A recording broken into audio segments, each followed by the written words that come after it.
Hello welcome in के study 1024 में हूं वरुण कुमार यादव और इस वीडियो में हम देखने वाले हैं क्लास 12 की एक्सरसाइज 1.1 का question number 6 and question number 7। अब देखिए क्वेश्चन नंबर 6 है so that the relation R in set 1 2 3 given by R equal to 1, 2 and 2, 1 is symmetric but neither reflexive not transitive. देखिए अगर इस क्वेश्चन को हमें करना है तो सबसे पहले हमें पता होना चाहिए कि ये रिफ्लेक्सिव क्या होता है, सिमेट्रिक क्या होता है, ट्रांजिटिव क्या होता है। ठीक है, तो पहले इसकी बात कर लेते हैं। देखिए कोई भी रिलेशन आर जो कि एक सेट ए में हो उसको हम रिफ्लेक्सिव बोलेंगे अगर ए को ए बिलोंग करता है रिलेशन में for every element A belongs to set A. मतलब कोई भी एलिमेंट जो कि सेट ए को बिलोंग करता है वो यहाँ पे 2 बार अगर होगा तो हम बोलेंगे कि वो रिलेशन जो है वो रिफ्लेक्सिव है। इसी तरह से रिलेशन सिमेट्रिक होगी अगर A1, A2 रिलेशन को बिलोंग करे और ये इंप्लाई करे कि A2, A1 भी रिलेशन को बिलोंग करता है। देखिए यहाँ पे क्या खास बात है, यहाँ पर A1 पहले है A2 बाद में, और यहाँ पर क्या हो गया A2 पहले आ गया A1 बाद में हो गया। ठीक है, और बात करें अगर हम ट्रांजिटिविटी की तो रिलेशन ट्रांजिटिव होती है अगर A1, A2 रिलेशन में बिलोंग करे और A2, A3 भी रिलेशन में बिलोंग करे और ये दोनों इंप्लाई करें कि A1, A3 भी रिलेशन में बिलोंग करता है। यहाँ पर क्या खास बात है, देखिए यहाँ पर जो A2 है ये इस ब्रैकेट में दूसरा एलिमेंट है और यहाँ पर A2 इस ब्रैकेट में पहला एलिमेंट है। मतलब A2 क्या है, इन दोनों में कॉमन है। तो अगर जो चीज कॉमन है उसे हम हटा दें तो हमारे पास क्या बचेगा, यहाँ पे बचेगा A1 और यहाँ पे क्या बचेगा A3। ठीक है, वही यहाँ पर होना चाहिए। तो अब आपको ये समझ में आ गया होगा रिफ्लेक्सिव, सिमेट्रिक और ट्रांजिटिव क्या होता है। अब शुरू करते हैं अपने क्वेश्चन को। ठीक है, तो देखिए जो रिलेशन यहाँ पे गिवन थी मैंने यहाँ पे कॉपी कर ली और जो सेट हमें गिवन था इसका कोई नाम नहीं था तो मैंने मान लिया कि इस सेट का नाम है ए। ठीक है, तो सबसे पहले बात करते हैं रिफ्लेक्सिव है या नहीं है इसकी। देखिए यहाँ पे 1 जो है वो सेट ए को तो बिलोंग करता है लेकिन 1, 1 रिलेशन में बिलोंग नहीं करता। तो हम क्या कह सकते हैं कि रिलेशन जो है वो रिफ्लेक्सिव नहीं है। ठीक है ना, किसी भी चीज को फॉल्स दिखाने के लिए हमें सिर्फ एक एग्जाम्पल सर्च करना होता है।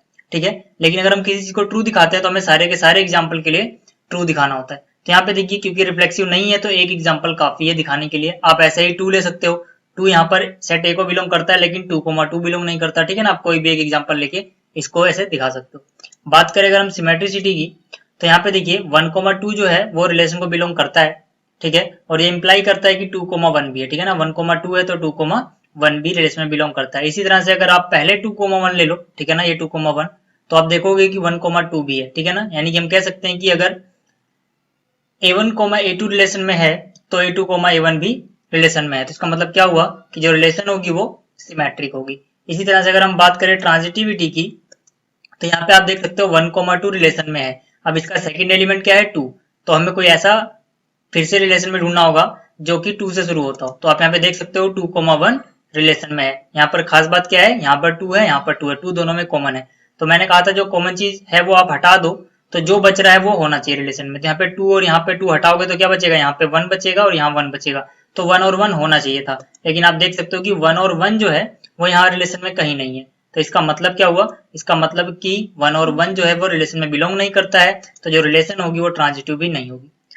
तो ये क्वेश्चन नंबर 6 था, आपको समझ में आ गया होगा अच्छे से। अब बात करते हैं क्वेश्चन नंबर 7 की। क्वेश्चन नंबर 7 में हमसे बोला गया है so that the relation R in the set A of all books in a library of a college given by R equal to x, y such that x and y have same number of pages is an equivalence relation. मतलब जो हमें ये relation दी हुई है इसको हमें ये show करना है कि एक इक्विवेलेंस रिलेशन है। इक्विवेलेंस रिलेशन वो रिलेशन होती है जो कि रिफ्लेक्सिव भी हो, सिमेट्रिक भी हो और ट्रांजिटिव भी हो। ठीक है, तो शुरू करते हैं इस क्वेश्चन को। अब देखिए सबसे पहले जो रिलेशन हमें यहाँ गिवन थी मैंने यहाँ पे कॉपी कर ली है। रिलेशन थी हमारी R equal to X, Y. X और वाई क्या है, एक्स और वाई वो बुक्स हैं जिनके पास सेम नंबर ऑफ पेजेस हैं। ठीक है, और ये किस सेट में डिफाइंड है, उस सेट का नाम है ए, और ए क्या है, set of all books in a library of college. तो अब बात करते हैं कि ये रिफ्लेक्सिव है या नहीं है। अब देखिए कोई भी बुक ले लो आप, ठीक है, जो सेट ए से बिलोंग करती हो। ठीक है, मान लेते हैं कोई बुक एक्स ले ली हमने, तो हम कह सकते हैं कि एक्स एंड एक्स जो होगा इसके पास सेम नंबर ऑफ पेजेस होंगे। ठीक है, क्यों, क्योंकि यहाँ पे एक्स और एक्स लिखने का मतलब है कि हमने सेम बुक का नाम 2 बार लिख दिया है। तो जब बुक सेम है तो नंबर ऑफ पेजेस भी सेम ही होंगे। तो हम कह सकते हैं कि हमें बताता है कि एक्स और एक्स रिलेशन में बिलोंग करता है for all X belongs to set A. ठीक है, तो अगर ऐसा है तो डेफिनेशन के हिसाब से जो रिलेशन होगी वो क्या होगी, रिफ्लेक्सिव हो जाएगी। ठीक है, अब बात करते हैं सिमेट्रिसिटी की। ठीक है, देखिए अगर हम कोई बुक ले लेते हैं दो, एक्स और वाई, जो कि रिलेशन में बिलोंग करती हैं। ठीक है, ये A1 और A2 का काम कर रही हैं। तो देखिए अगर ये रिलेशन में बिलोंग कर रहे हैं तो इसका मतलब क्या है, तभी बिलोंग करेंगी जब इनके पास सेम नंबर ऑफ पेजेस रहे होंगे। क्योंकि यही डेफिनेशन है रिलेशन की।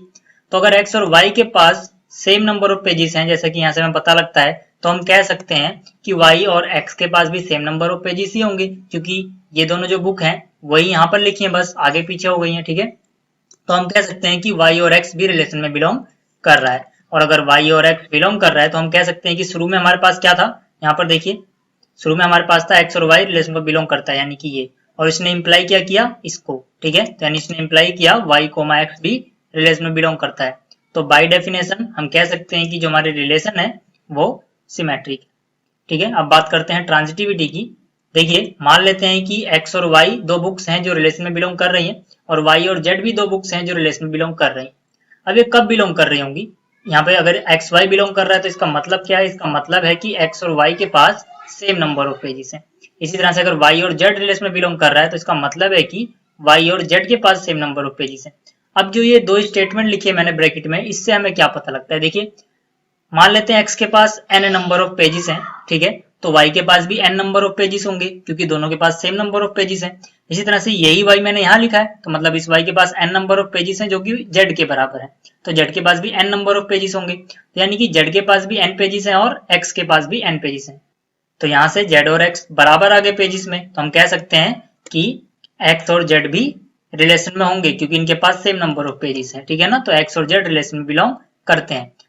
तो अगर ऐसा है तो हम कह सकते हैं कि जब एक्स वाई और वाई जेड रिलेशन में बिलोंग करते हैं तो ये इंप्लाई करते हैं कि एक्स जेड भी रिलेशन में बिलोंग करेगा, ठीक है ना। तो बाय डेफिनेशन से जो रिलेशन है वो ट्रांजिटिव हो गई। तो आपने देखा जो हमारा रिलेशन है वो रिफ्लेक्सिव भी है, सिमेट्रिक भी है और ट्रांजिटिव भी है, यानी कि रिलेशन जो है वो इक्विवेलेंस रिलेशन है।